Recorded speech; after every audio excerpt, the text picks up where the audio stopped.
नमस्कार, धन्यकार। आप सभी अच्छे होंगे। इस शुभ भाव के साथ आज एक नए विषय के साथ उपस्थित है। विषय है विद्यार्थियों के लक्षण। शास्त्रों के अनुसार कहा गया है काग चेष्टा बको ध्यानम स्वान निंद्रा तथैव च अल्पहारी गृह त्यागी विद्यार्थी पंच लक्षणम। अब विचार करते हैं।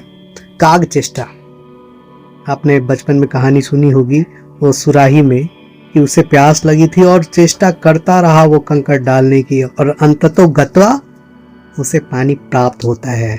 तो विद्यार्थी को ऐसा ही प्रयास करना चाहिए। कहते हैं करत करत अभ्यास से जड़ मत होत सुजान, रसरी आवत चात से सिल पर परत निशान। कुएं से रस्सी घिसती है और कुएं के पत्थर भी घिस जाते हैं।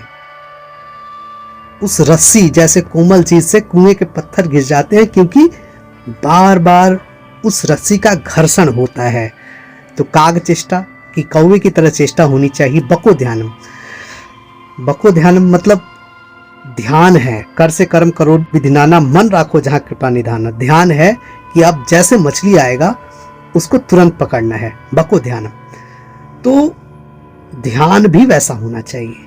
स्वान निंद्रा, कुत्ते की तरह नींद होना चाहिए। अलर्ट मूड में हो कि भोर हुआ उठ के पढ़ने बैठ गए, और जब मन किया तब पढ़ने बैठ गए। काग चेष्टा बको ध्यानम स्वान निंद्रा तथैव च अल्पहारी। विद्यार्थी का अल्पाहार होना भी बहुत जरूरी है, क्योंकि वो कम खाएगा तो शायद टाइम पे सोएगा और टाइम पे उठ भी जाएगा। अल्पाहारी और गृह त्यागी। गृह त्याग मतलब शिक्षा अर्जन के लिए अगर जरूरत पड़े तो उसको गृह त्याग भी करना पड़ेगा।